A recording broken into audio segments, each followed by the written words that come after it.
What's going on, y'all? This is your boy Chaos, and thank you once again for following my new YouTube page. Now, I decided to do this YouTube page just to kind of document my journey as a producer in this crazy world that we call the music industry. Now, in no way, shape, or form am I saying that I'm some type of guru of the industry. Quite honestly, I'm still trying to figure out my place in this industry as well. But I would like to share some of the lessons that I've learned as I'm taking this journey, and I want to take y'all with me. So over the years, I've had some success working with some regional artists or some artists that are on the cusp, whether it's, people who have charted before or whether it's some TV syncs or whatever. But my biggest accomplishment to date is landing a placement on Doja Cat's Scarlet album that came out in 2023. This was a pivotal moment for me, not because the album charted on Billboard, but as of 2024, this album has been certified by the Recording Industry Association of America as a platinum selling album. In other words, this album did over 1 million copies for those that don't know the music industry. Now, this video is not a beat breakdown of how I made the beat. If you want to watch that, you can go to the Record Collective's YouTube page, and there you could see a breakdown step by step as to how I made the beat and so on and so forth. But rather, this is about some of the lessons that I've learned throughout this entire process. So this video is about the 4 lessons that I learned while landing a placement on a platinum selling album. Number 1, patience. That's a big one, man. Patience, patience, patience. I get it. In this age of social media, it's kind of easy to get impatient when you see your friends on IG who are producers and songwriters always landing a placement on an album. Every single Friday, one of your friends happens to land a placement on a major album. And at that point, I get as to why somebody would be discouraged looking at that, right? But one thing I discovered is this. Now, unless you are like a degree of separation away from the artist, whether you know the artist or you know the artist's team, you're not really in control of where or when you'll get a placement. So you kind of have to exercise that muscle of patience while dealing with this industry. I mean, also, let's be honest, dealing with life as well.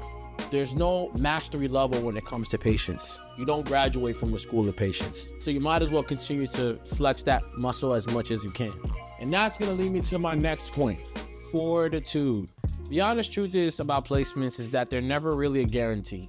Now, I've had some regional placements, TV syncs as well. Now, I've had a ton of close calls with landing some big kahuna placements before. And for whatever reason, it was always a no at the last minute.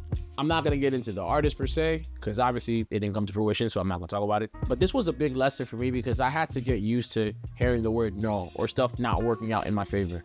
I think it's important to get your rejection reps in as well if you're trying to increase your chances of a yes. Before every yes, you're gonna have dozens of no's. That's just how it is, honestly. Now, I discussed patience, I discussed fortitude. So what can you control? What can you do while you're exercising your patience and your fortitude? This leads me to my next point, consistency. So back in 2019, my good friend who's also a killing producer, he goes by the name of Motif Alumni. He contacted me in July of 2019 and he said, hey man, I want you to be a part of my production team. We're gonna start a sample library called the Record Collective. And he signed me in 2019, but after he signed me, I didn't really take initiative as to what he wanted me to do. So after signing it, I didn't think twice about it. Fast forward to October of 2019, he is now a Grammy-nominated producer. Then I remember asking him, how on earth did he get Grammy nominated? This is somebody who's from the exact area code that I'm from.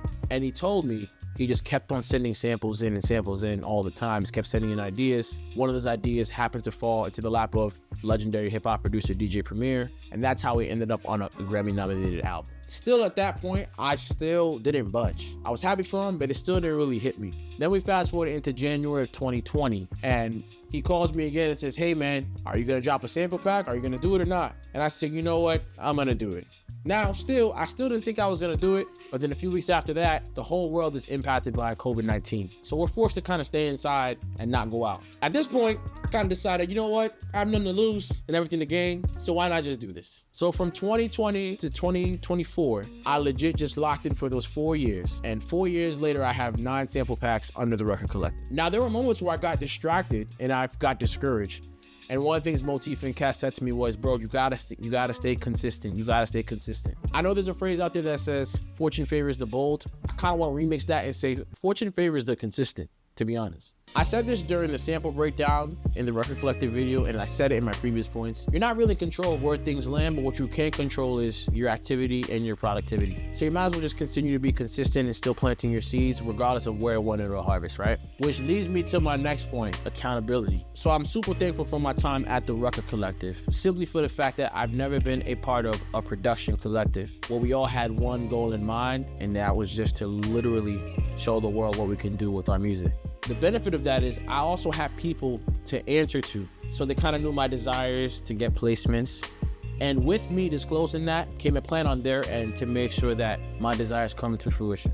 So I guess you could say that was another sense of motivation for me to lock in for sure. And I also feel as if like there's a lot of talented people out there that don't have a collective or a group of people who are like-minded to answer to. And I'm realizing how the lone wolf perspective could only get you so far.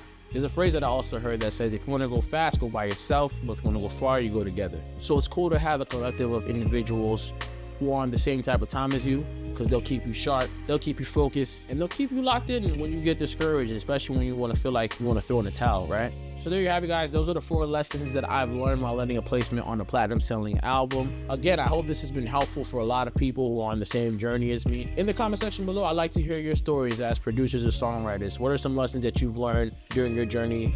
Whether you're a person that has placements or doesn't, what are some things that you guys are learning now, whether you've landed placements or not, or whether you're just starting out, or whether you're seasoned? I would love to hear about your journeys, and hopefully this could inspire you guys as well. And feel free to put it in the comments, and I'll be sure to check them out. Before we close this video out, please feel free to like and subscribe. I'll be sure to be posting here weekly, and looking forward to getting to know you guys as well.